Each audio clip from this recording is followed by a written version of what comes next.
The challenge of Nigeria as a free state in 20th century Africa is the need to revive the stature of man in Africa and restore the dignity of man in the world. Nigerians believe passionately in the fundamental human rights. We regard all races of the human family as equal. Under no circumstance shall we accept the idea that the black race is inferior to any other race. 1960, Nigerian independence. When Nigeria achieved independence from British colonial rule on the 1st of October 1960, the prospect appeared promising and the expectations for the future of the new country were high.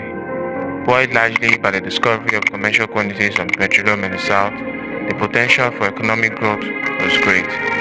But by 1970, the stability of the country was greatly damaged by a decade of corruption, economic underdevelopment, regionalism, and military coups, culminating in a 2.5-year war that saw the deaths of over 2 million people. This project consists of 4 separate videos that look at the events that almost led to the destruction of Nigeria. In the first video, we'll look at how it all began.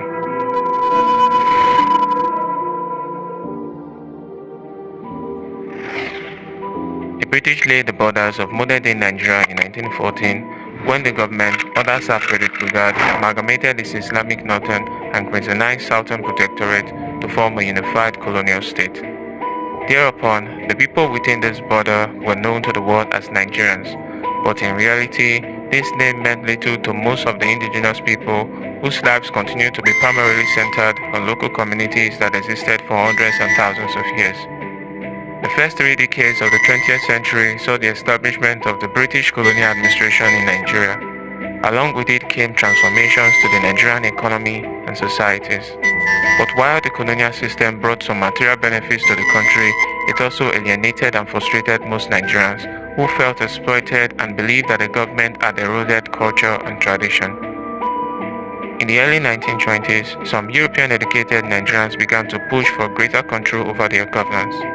At the forefront was this man, Sir Albert Macaulay, a civil engineer turned journalist who organized protests in Lagos and other parts of Nigeria, indicating a strong antagonism towards colonial rule.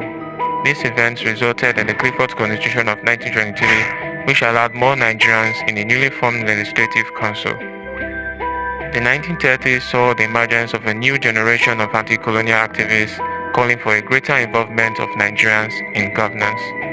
Led by charismatic visionaries and dominated by the ever-growing class of European-educated Nigerians, this new nationalist movement placed increasing pressures on the colonial government for an end to colonial rule.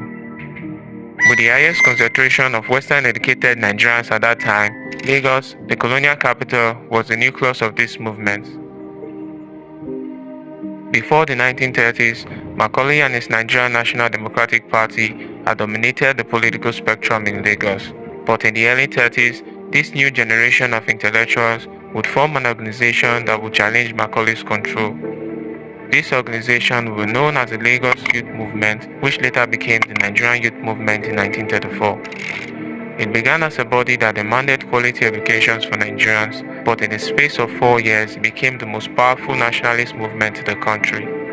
By 1938, the Nigerian Youth Movement had spread beyond Lagos to many parts of Nigeria, having a combined membership of over 10,000.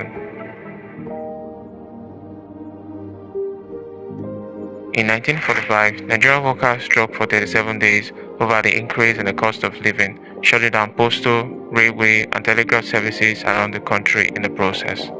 A new organization, the National Council of Nigeria and the Cameroons, NCNC, was an active participant in the strike. The strike ended when the colonial government met the demands of the workers, but this new organization would become a force in the nationalist struggle for Nigeria unity and self-governance. Its leader, Nnamdi Azikiwe, was the most influential Nigerian nationalist that emerged in the 30s. His great sense of solidarity took him to the leadership of the Nigerian youth movement. But in 1941, Azikiwe would leave the Nigerian youth movement over a dispute concerning a legislative election he felt was marred by ethnic rivalry. He left along with a large percentage of members to confound the NCNC with Albert Macaulay. The years between 1945 and 1954 saw the introduction of three new constitutions in Nigeria. The first, known as the Richard's Constitution, revamped the Legislative Council and allowed Nigerians as a majority for the first time. Under the Constitution, Nigeria became a three-region federal state, having houses of assemblies in each region and a central legislature based in Lagos. Although the Richard's Constitution intended to promote unity among Nigerians, it ended up intensifying regional identities. The NCNC, which started as a leading nationalist organization based on its pan-Nigerian motivations, soon became regionally inclined, becoming the single most influential body among the Igbos in the East. The Nigerian youth movement soon fell under the leadership of a wealthy Yoruba cocoa farmer called Chief Obatome Awolowo. Under Awolowo, the NYM became the Action Group, a Yoruba-dominated organization in the West. Awolowo became the leading proponent of Yoruba nationalism, focusing his energies on gaining Yoruba support in the Western region. In the North, the major cultural organization was the Hausa Fulani Inclined Northern People's Congress, founded in 1943 by three of the few Northerners who had attained high standard European education at that time. The NPC sought to promote Northern unity and maintain regional autonomy. However, under the leadership of one man, the NPC would ultimately become the most influential organization in the North. This man was Alhaji Sir Ahmadu Bello, the Sardauna of Sokoto. In 1950, Sir John Macpherson, the colonial governor after Richards, made revisions to the Richards Constitution. His constitution, known as the Macpherson Constitution, expanded the regional assemblies and made provisions for the first general elections to the country. As the general election approached, the NCNC, the Action Group, and the NPC became full-fledged political parties in their various regions. In 1951, a controversy ensued between the leaders of the three regions on the issue of centralizing the government. This led to the Lillington Constitution of 1954, which managed to forge a middle path between the desires of the three regions. The constitution set up the federal system of government under which Nigeria gained independence in 1960. In 1957, Sir Alhaji Tafawa Balewa of the NPC became Nigeria's prime minister. The final election that would determine the country's first independent government was conducted in 1959. The NPC got the largest number of seats, and the majority government was created through an NPC-NCNC coalition, making the Action Group the major opposition party. Alhaji Tafawa Balewa maintained his position as Prime Minister, and Nnamdi Azikiwe of the NCNC took a largely ceremonial title as Nigeria's first indigenous Governor General. On October 1, 1960, Nigeria became a full-fledged sovereign state. However, the foundations upon which it gained independence were not firm. The NPC-NCNC coalition that governed at the federal level quickly became dominated by the NPC, which, under the leadership of the federal prime minister and the northern premier, undertook measures to improve the conditions of northerners within the federation. They felt that the northern region should have a chance to catch up with the south after suffering deliberate underdevelopment during the colonial era. They regularly handed out appointments and promotions to underqualified northerners at the expense of more qualified southerners. Nearly all funds earmarked for defense, health, education, and roads went to projects in the north. This infuriated the southerners, especially the NCNC, who saw their skills disregarded by a federal system that increasingly seemed to value ethnicity over merit. In 1962, the Action Group of the Western region faced a crisis over its position as the opposition party. Some members believed that the party was becoming irrelevant at the national level and wanted to abandon their position as opposition party by becoming allies with the NPC. Among the adherents of this line of thought was Chief S.L. Akintola, who had succeeded Chief Awolowo as Premier of the Western region in 1959. Awolowo did not like this. He tried to have Akintola removed as Premier, replacing him with his ally, Chief Adegbenro. The result was a major parliamentary crisis between Awolowo and Akintola. At this point, Prime Minister Balewa, who hoped to align with Akintola and gain a foothold in the Western region, declared a state of emergency in the West and suspended the Action Group government for 6 months, replacing it with an interim government. Akintola was reinstated as premier by the end of the 6 months, but the damage done on Awolowo's Action Group party would prove to be an irreversible one. In 1963, a new region was carved out of the West, further weakening the Action Group. Things will only go from bad to worse for the party because in the same year, Awolowo and several other leaders of the Action Group were imprisoned on charges of treason and corruption. The 1962 census presented an opportunity for the southern parties to enroll the NPC's control of the National Assembly. The number of seats allocated to each region in the Federal Assembly was based on the regional population, and from 1953, Northerners having the highest population constituted the majority. The southern governments realized that manipulating the figures would give them more seats in the Federal Assembly. When the figures were released, the eastern and the western region recorded an incredible 70% increase in population compared to a 30% increase in the north. Balewa refused to accept the results, and the following year, another census was conducted, and this time, it was the turn of the MPC to manipulate the results. 8 million new northerners were miraculously discovered in 1 year. The NCNC bitterly opposed this result, but failed to prevent it from becoming official. The new population of the country officially stood at about 55 million, of whom 29 million resided in the north. Having lost the fight to gain control of the Federal Assembly, the political parties in the South now turned their energies towards winning the upcoming elections of 1964. The NCNC and the Action Group united with minority parties in the North to form the United Progressive Grand Alliance, UPGA. Intending to maintain the status quo, the NPC also merged with Akintola's newly formed Nigerian National Democratic Party and a few fringe parties in the South to form the Nigerian National Alliance, NNA. The campaigns leading up to the 1964 elections were abominable. In the North, the NNA arrested many UPGA officials and prevented their supporters from campaigning. In the Western region, clashes between NNA and UPGA supporters often resulted in violence, claiming lives and properties in the process. The goal of the NNA was to prevent UPGA candidates from being nominated and stand for elections. In this way, they hoped to present many of their candidates as unopposed. Since the NNA officials controlled the election machineries in both the North and the West, they could easily hamper the nomination process for the UPGA candidates.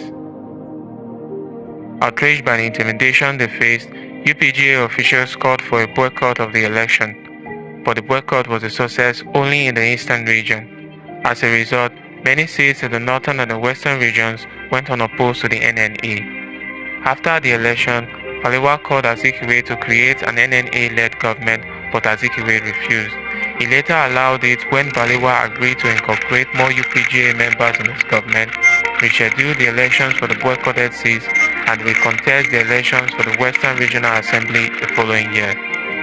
The UPGA won most of the boycotted seats in the 1965 elections, but this was not enough to strengthen the majority claim of the NNA. In the end, the NNA won 198 of the 312 seats in the National Assembly. Although this was a clear victory, the conduct of the election had been disastrous, causing resentment amongst the UPGA supporters and causing many Nigerians to question the fairness of the country's democratic system. Nigerians' faith in their system of government, already weakened by the 1964 elections, was further strained by the Western Regional elections of October 1965. The election was a disaster. When the preliminary results were announced on October the 13th, Akintola and the NNDP claimed 51 seats to the UPGA's 11, with 30 seats still to be decided. Chief Adegbenro, the acting leader of the Action Group, immediately declared 68 victories for the UPGA and announced that he was forming an interim government. For this, Adegbenro and other leaders of the Action Group were arrested. Throughout November and December, UPGA supporters took to the streets to protest the election results. The riots were widespread, often resulting in clashes with the police. The Western region had turned into the Wild West. Rather than call a state of emergency in the Western region, Balewa decided to send the army to the West, but it still wasn't enough to stop the crisis. the Western region was out of control. Disgusted by the political mess the country was in after only 6 years of independence, a group of politically radical army officers took the bait. They decided that the only means out of the political deadlock was to execute a military revolution to overthrow the government. At the core was a group of young army officers in the rank of major.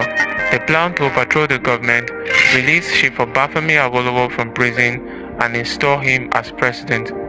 In the early hours of January the 15th, 1966, they struck.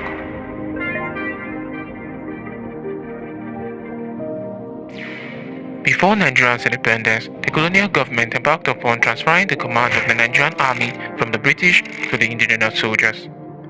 This program, known as the Nigerianization exercise, saw the influence of many Nigerians into the military.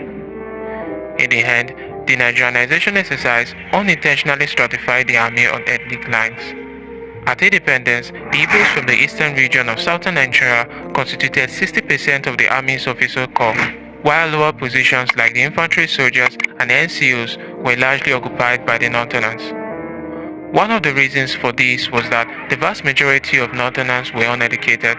As a result, they couldn't compete with the largely educated Southerners who quickly took up most of the highest positions in the army. Although the educational requirements were largely reduced to accommodate more Northern soldiers, the ethnic hierarchical structure of the army remained largely unchanged. With a civilian government dominated by Northerners and the army officer corps dominated by the Igbos, there was an ever-present risk of a future conflict if one day their interests diverged. The psychology of this relationship would later prove fatal. In 1965, Major General Johnson Agwai Ironsi, a southerner from the eastern region, commanded the entire Nigerian army. At the time, the army had only 2 brigades and 5 battalions. The 1st and the largest brigade, located in the north, controlled the 3rd and the 5th battalions. It was commanded by Brigadier Samuel Ademulegun, a southerner from the western region. The 2nd Brigade, commanded by a formidable northern soldier, Brigadier Zakaria Mayamulari, was located in Lagos, the country's capital. It controlled the 1st, 2nd, and the 4th battalions in the south. During the crisis of the western region that saw the imprisonment of Chief Obafemi Awolowo, the leader of the major opposition party, and the creation of an alliance between the federal government and its rival, Chief S.L. Akintola, some southern soldiers became deeply involved in politics.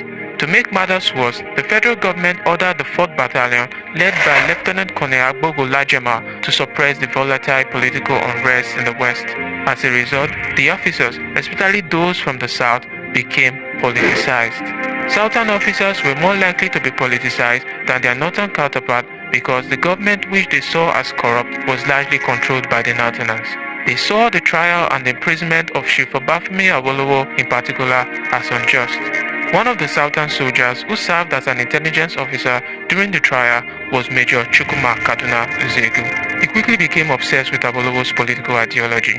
This would lead him and some other officers to plan a revolution that would change the country forever. They planned to overthrow the government, release Chief Obafemi Awolowo from prison, and install him as president. Chief Obafemi Awolowo was, for example, to be released from jail immediately and to be made the executive provisional president of Nigeria.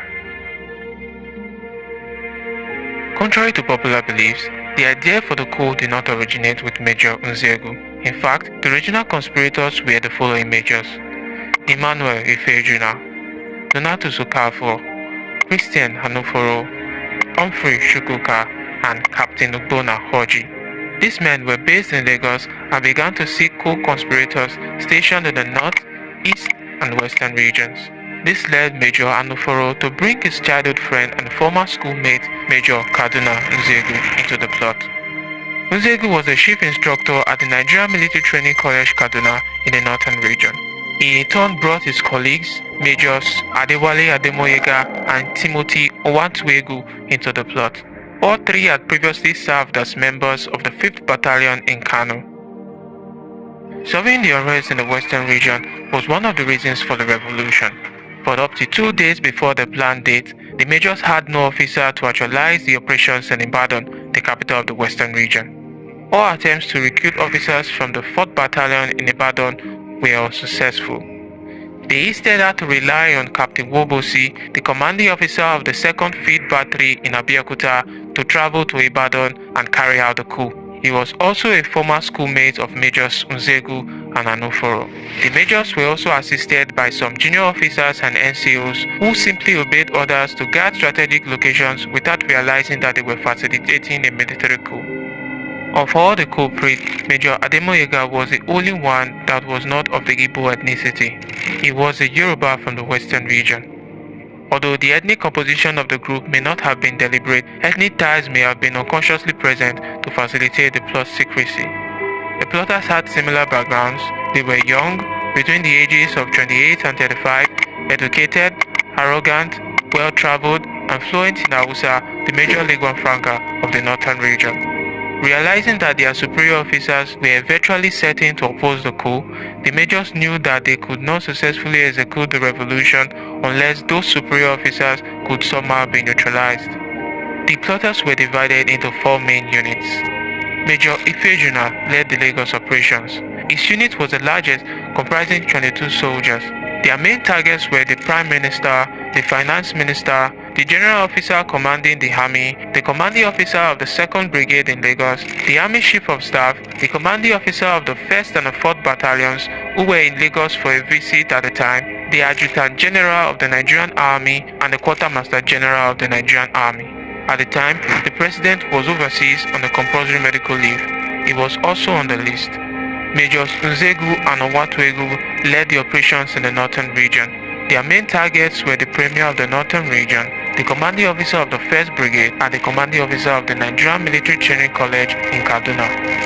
Captain Wobosi was in charge of the operations in the west. Their major targets were the Premier of the western region and his deputy. The western region was the only region that had a deputy Premier.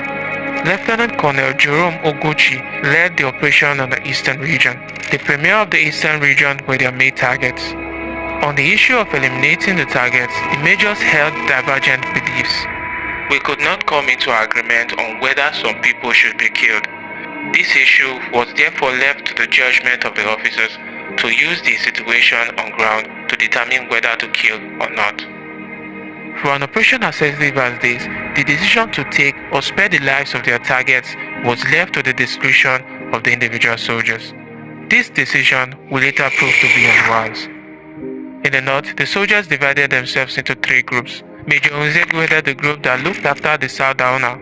Another group led by Captain Beng Bule was to take control of the 1st Brigade headquarters and all radio and TV stations in Kaduna. Major Timothy Owatuegu was to lead the detachment of soldiers to the residence of Brigadier Ademolegu, the commanding officer of the 1st Brigade in Kaduna, and Colonel Ralph Shodiende, the commanding officer at the Nigerian Military Training College, who was also his immediate boss. Major Nziogbu, can you please give me an account of the night of the coup in Kaduna? Well, it's rather something like the longest day. We started this off on the night of the 13th of January when a night exercise was planned by the military college, which I command.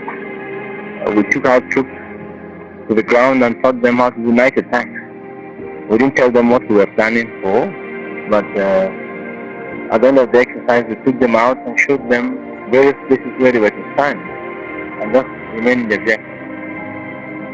Next day we went out again for the same type of exercise, and at the end we issued them with ammunition this time, live ammunition, and told them that they were going back to the same place as they went to today, but this time they were to get certain people. And they were with you, were they? Oh, of course they did. Oh, they all supported us.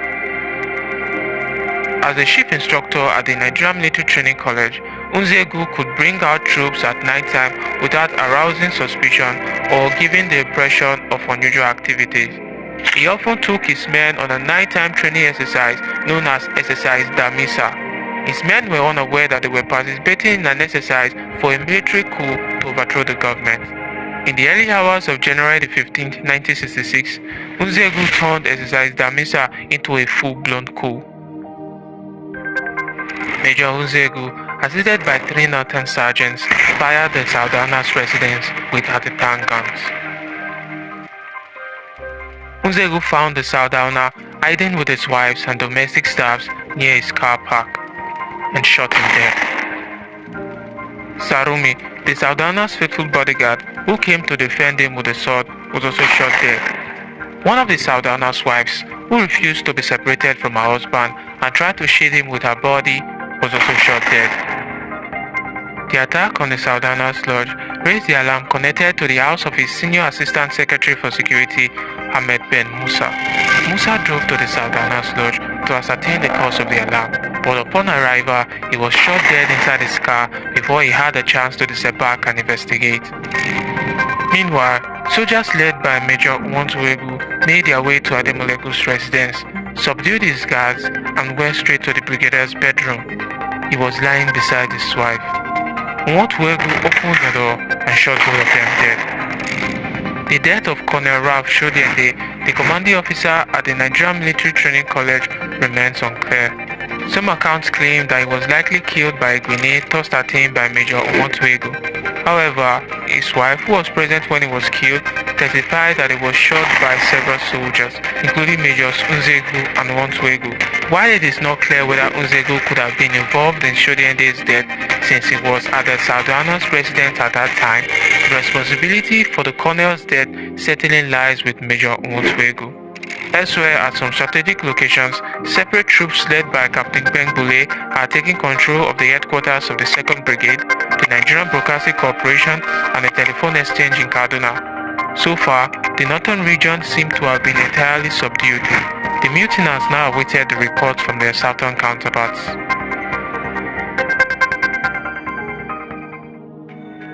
In Lagos, on the night of the 14th of January 1966, many senior officers of the army attended the party in honor of Brigadier Mai Malari, the commanding officer of the 2nd Brigade. He was getting married for the second time after the death of his first wife. Also in attendance were some of the co-plotters in Lagos who felt that their absence will elicit suspicion. After the party, the plotters held a meeting at Major Ife Ojuna's house. The major acquainted the officers with their plans, and after which they were on the move, everyone on their separate mission. Getting to the Onikan roundabout, Major Ife Ojuna divided his troops into 3 units.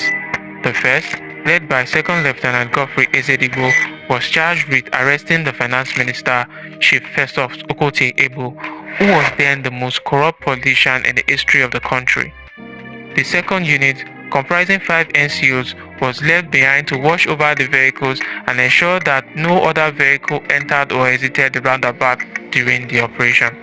Major Ife Ojuna led the 3rd unit to the Prime Minister's residence. Between 2 and 3 a.m.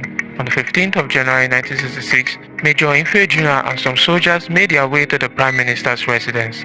The intruders overpowered the police officers on guard and forced the ADCs at gunpoint to lead them to the Prime Minister's living quarters. When the Prime Minister opened the bedroom door, he found Major Ife Ojuna brandishing a gun at him. Ife Ojuna saluted and informed him that he was under arrest. Allowed to say his prayers, Balewa was led out of the building wearing a white gown, white trouser, and slippers. By the time they reached the parked vehicles, Chief Okoti Ebo, the finance minister, had been arrested with his hands tied. The officers assisted Balewa into the back seat of Ife Ojuna's car and threw Okoti Ebo in the back of a 3-tonner truck. The convoy drove to the Federal Guards official mess, which was the rendezvous location for the Lagos plotters. Elsewhere, soldiers led by Major Ademoyega set up roadblocks and occupied strategic locations, including the control room of the police headquarters at the Lion Building and the Nigerian External Communication Building in Lagos. A group of soldiers, led by Major Anton Okafor and Captain Orji, arrived at the home of Brigadier Mai Malari, the commander of the 2nd Brigade. Okafor tried to bluff his way past Mai Malari's guards by claiming that he had come to take over guards' duties from them, but the guards were not buying it. About the same time, another attack was taking place at the residence of the Adjutant General, Lieutenant Colonel James Palm. Major Humphrey Shukuka, his colleague at the Army headquarters, led the attack. Palm placed a call to Mai Malari to report some shootings in his compound, but as soon as the brigadier picked up the receiver, he heard a burst of machine gun fire emanating from his residence. It was the sound of Okafor's pen engaging his guards in a gunfight. He immediately dropped the receiver and ran out of the house into the road. Major Okafor's attempt to track him down were unsuccessful. At Punch residence, the plotters had successfully overpowered his guards and went straight into his sitting room to arrest him in front of his pregnant wife. Lieutenant Colonel James Palm was taken alive to the officers' mess at the Federal Guards Barrack. Escaping from his abductors, Brigadier Mamlari hid in a bush close to his house and watched as Okafor's Land Rover sped up and down searching for him. He was trying to make his way to the Federal Guards Barrack, which would take him about 15 minutes on foot. All of a sudden, he came across the car of Major Ifeojuna, who was also en route to the Federal Guards Barrack with the captured Prime Minister. Recognizing his brigade major, Mamlari waved down the car but was promptly shot dead by Ifeojuna and Second Lieutenant Ezedigbo. The whole incident was witnessed by the Prime Minister, who was still in Ifeojuna's car at that time. Realizing that Lieutenant Colonels David Ejo and Agbogolajema, the commanding officers of the 1st and the 4th Battalions respectively, who were guests at Mamlari's wedding party, were lodging at the Ikoyi Hotel, the convoy of Major Ifeojuna and 2nd Lieutenant Ezedigbo decided to take a diversion. They made their way to the hotel and forced the desk clerk at gunpoint to inform Lajema that he had a phone call. When the officer emerged from his room to take the bogus phone call, he walked straight into an ambush. Ifeojuna and 2nd Lieutenant Ezedigbo emerged from their hiding place and shot him dead. They then made their way to the room of Lieutenant Colonel David Ejo, but they could not find him. When all attempts to locate him proved futile, they decided to return to the Federal Guards Barrack. Elsewhere, Colonel Kor Mohammed, the Army Chief of Staff, and Lieutenant Colonel Hunegbe, the Quartermaster General of the Nigerian Army, were shot dead in their homes by Major Anuforo. Hunegbe was the only Igbo killed during the coup. He was shot in the presence of his pregnant wife. Popular misconceptions claim that Hunegbe, due to his Igbo ethnicity, was not an initial target for the majors, and that he was killed because he refused to hand over the keys to the armory. However, at the time of the coup, Hunegbe was the Quartermaster General of the Nigerian Army. In the Army, the Quartermaster General is the officer responsible for the procurement of army supplies such as uniforms, boots, and helmets.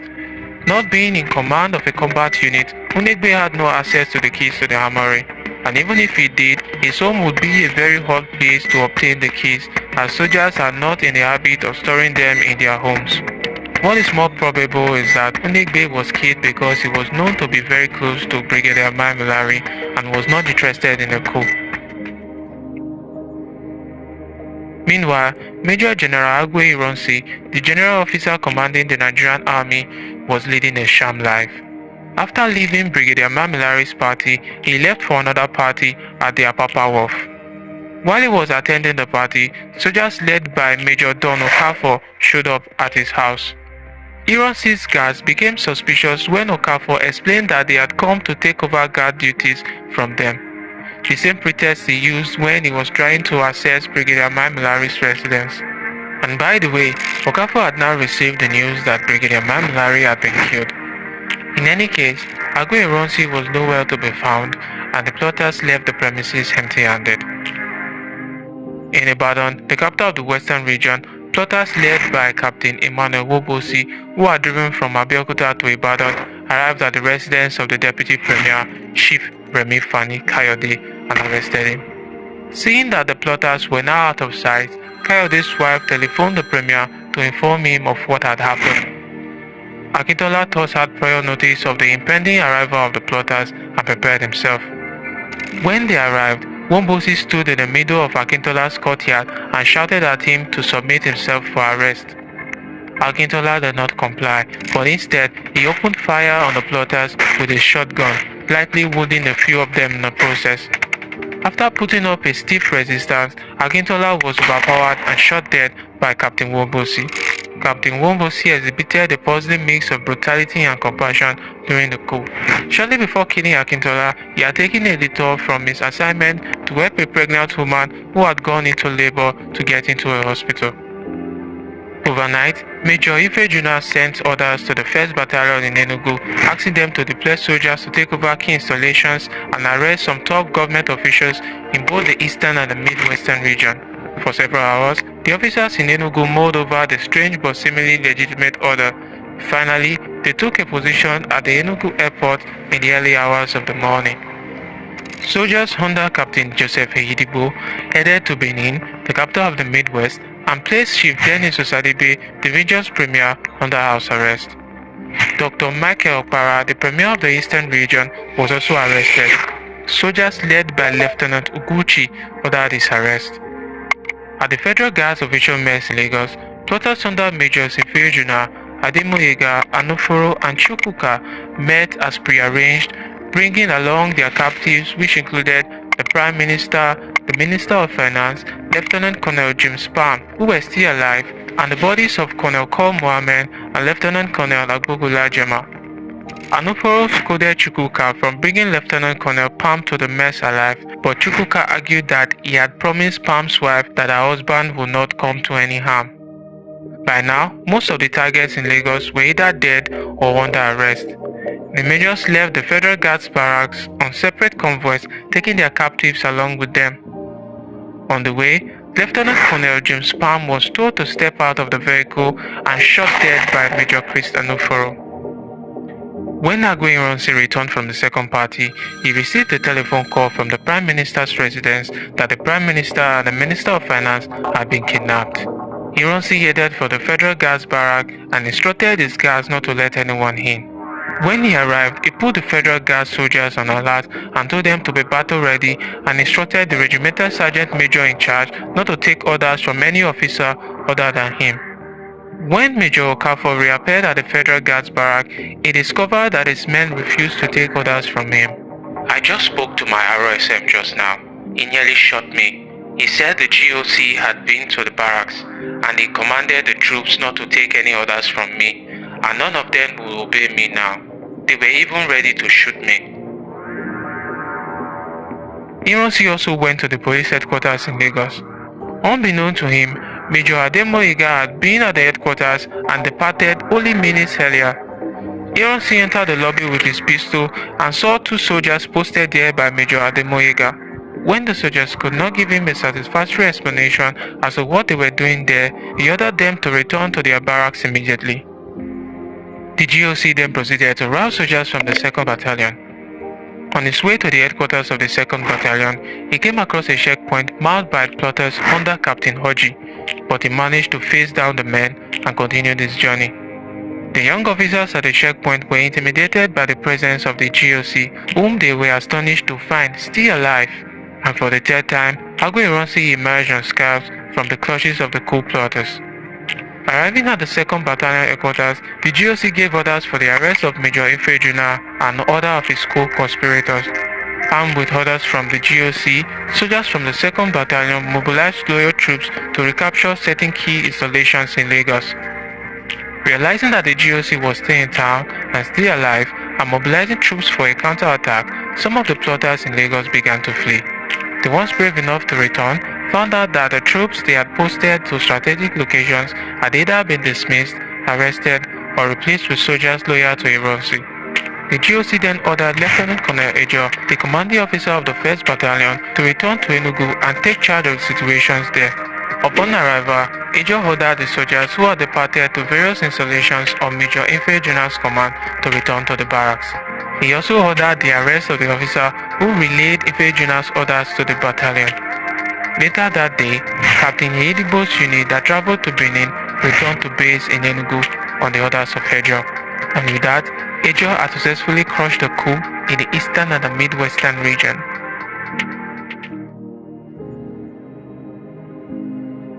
Though Major Nzegu was in control of Kaduna and most of the north, he wasn't in control of the entire north.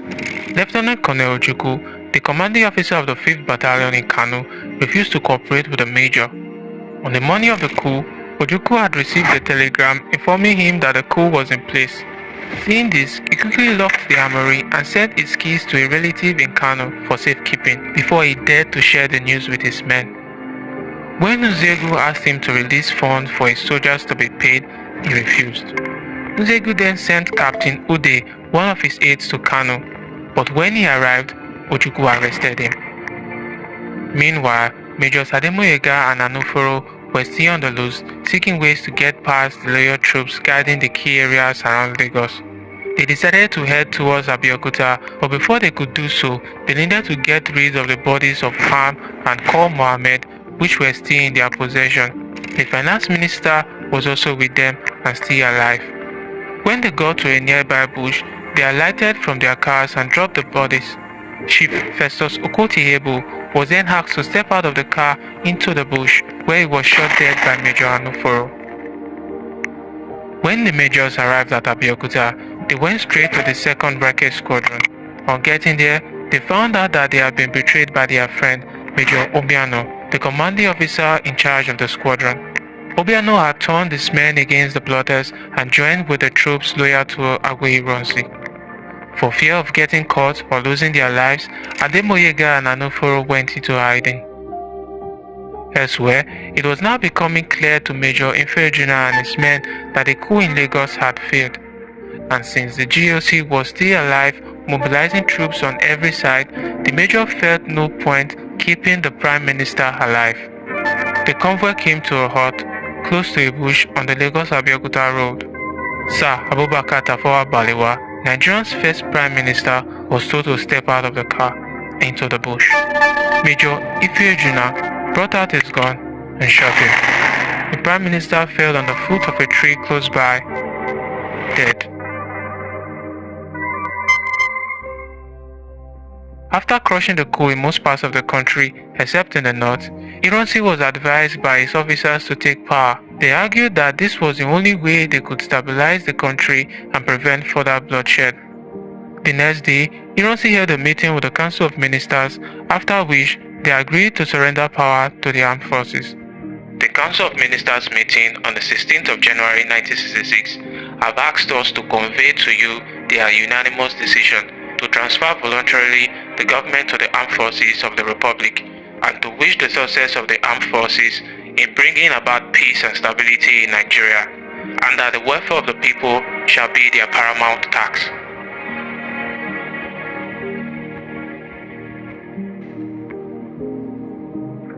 My main concern is to restore law and order as soon as possible.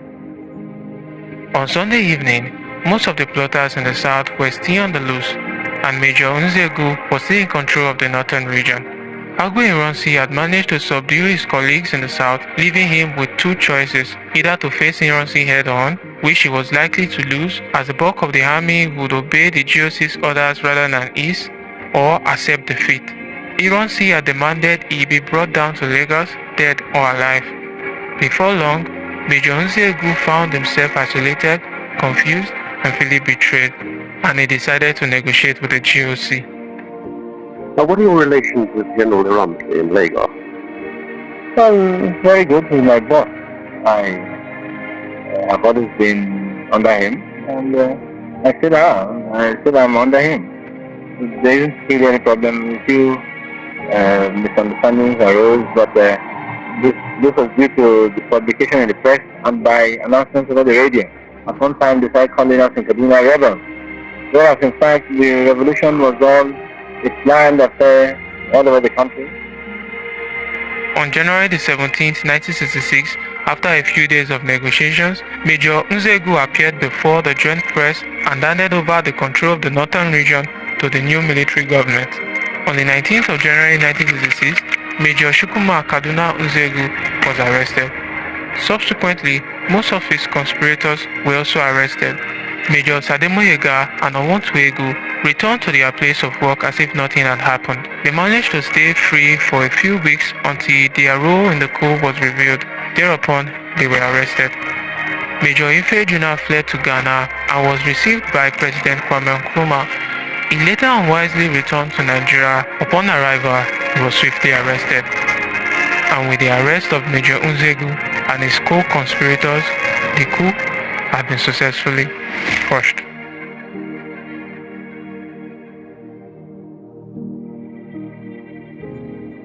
Nigerians welcomed the new military government with massive outpouring of jubilations and goodwill. Newspapers around the country opened with headlines celebrating the overthrow of the government. As well as becoming the head of state, Agwe Ironsi was elevated from the Army's GOC to Supreme Commander of the Nigerian Armed Forces and was now in overall command of the Army, Air Force, Navy, and the police. After coming to power in January 1966, he immediately appointed military governors in each of the country's 4 regions. The new military government abolished the posts of Prime Minister and President and formed a new Supreme Military Council. The council replaced the parliament as Nigeria's highest legislative organ. Also, a new cabinet known as the Federal Executive Council replaced the Council of Ministers in the previous regime. The new regime declared itself a corrective government and began to detain politicians from the previous government, except those from the north. In May 1966, Agwe Ironsi issued what might be considered as one of the most controversial decrees in the country's history, the Unification Decree. The decree unified the previously separate civil service of each region. Previously, the civil service had been regionalized, with each region having control of its civil services.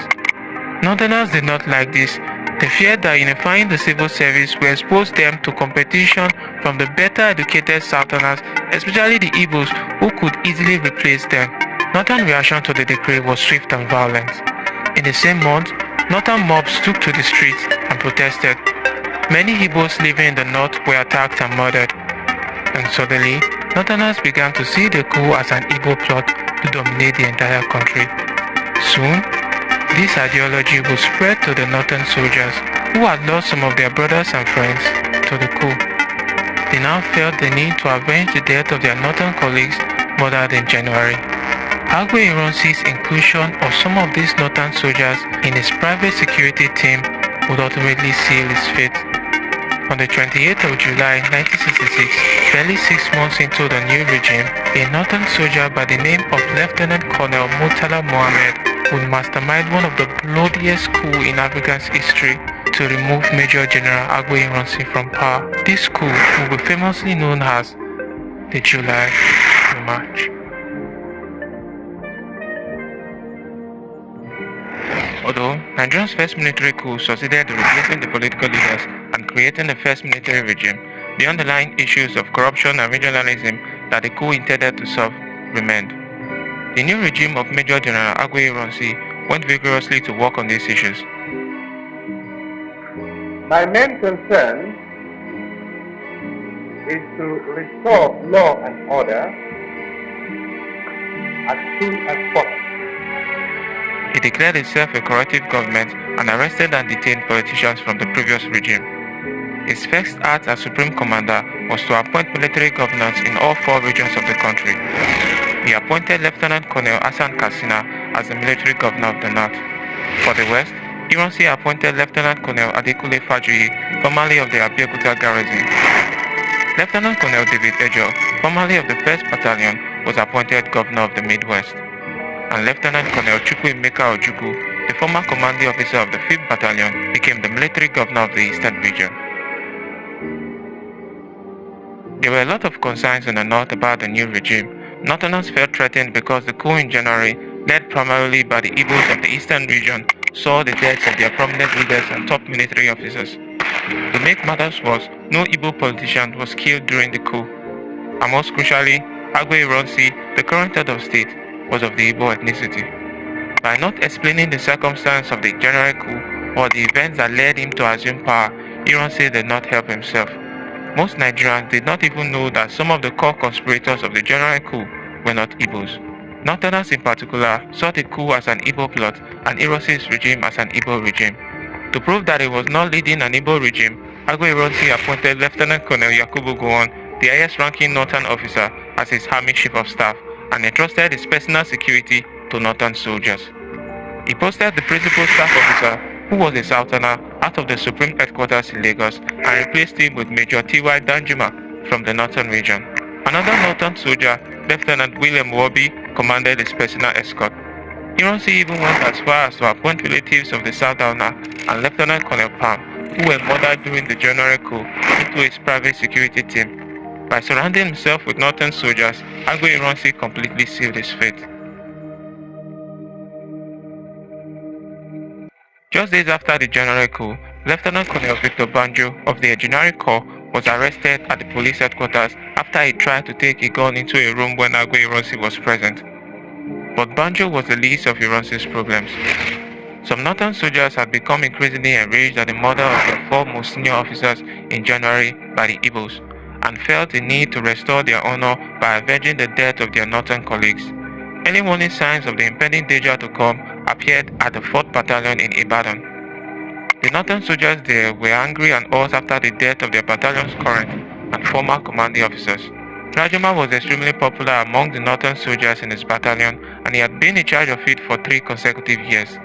To make matters worse, an Igbo officer called Major Makunze Fili took command of the battalion following the death of Lajama. Northern fury increased around the battalion, and most northern soldiers refused to take orders from Nzefili. And as a result of this, Agwe Ironsi was forced to replace him with Major Joe Akaha from the northern region. On the 24th of May 1966, Major General Agwe Ironsi issued perhaps one of the most controversial decrees in Nigeria's history, the Unification Decree. The major implication of this decree was that it unified the previously separate civil service of each region. Formerly, the civil service had been regionalized, with each region having control of their separate service. Northerners feared that unifying the civil service would expose the region to competition from the better educated Southerners, especially the Igbos, who could easily replace them. Northern reaction to the decree was swift and violent. Only a few days after the announcement, some Northerners took to the streets and protested. What started as a student demonstration in Kano quickly turned into a bloodbath. Within hours, hundreds of armed men swept across the streets to where the Igbos lived, broke into their homes and started to burn, loot, and kill as many men, women, and children from the east as they could lay their hands on. Soon, the riot spread into most parts of the north. By the time it was over, Nigeria was again on the verge of disintegration. At least 1,000 people, mainly Igbos, were killed, and tens of thousands fled southwards to their homes in the east. After the crisis, Lieutenant Colonel Kassina, the military governor of the northern region, met with all the traditional rulers in the region. Many arrived with clear mandate from their people asking for the secession of the north. They sent a secret memorandum to Ironsi telling him to abrogate the unification decree or they will secede. Ironsi replied by explaining that the decree was a temporary measure to enable the army to rule. With this, the traditional rulers declared themselves satisfied. Agwe Ironsi also had the assurance from the Sultan of Sokoto, the respected northern monarch, that there would be no more killings in the north. Also, Lieutenant Colonel Ojukwu, the military governor of the east, took this opportunity to ask his people who had fled the north to return. He would later regret this decision. Throughout June, Ironsi's government groped for a remedy to the problems in Nigeria, but to none did it occur that some northern soldiers were already planning to overthrow him. With their overwhelming numerical presence in the infantry, it was clear that a revenge coup by the northern soldiers would have drastic consequences. The de facto leader and coordinator of the coup was the Inspector of Signals, Lieutenant Colonel Murtala Mohammed. He was assisted by Majors Martin Adamu and Theophilus Danjuma. Since the coup in January, northern military anger had been growing, and on the 28th of July 1966, that anger found an outlet during the misunderstanding at the Abeokuta garrison. Late in the night, Lieutenant Colonel Kuweze, the commanding officer of the Abeokuta garrison, became concerned by the reports he had received which indicated that another coup was imminent. To avoid the repeat of the killings that had occurred in January, Okuweze instructed some of his men to wake up the officers and called a meeting in the officers' mess. At the officers' mess, Okuweze urged any officer with information on the impending coup to come forward and promised that he would not report anyone for doing so. He told the officers that in an event of a coup, he would issue arms and ammunition to soldiers in his unit so they could defend themselves. In response to Okuweze's orders, an Igbo NCO went around waking up soldiers with instructions for them to go and collect arms. Rather than ease the tension around the garrison, the meeting further agitated the northern NCOs who were not inside the mess. Some of these NCOs had already planned the mutiny and assumed that Okuweze was discussing plans to eliminate them. A group of them decided that Okuweze's order was a chance to strike first against their Igbo colleagues. They decided to preemptively get organized and armed.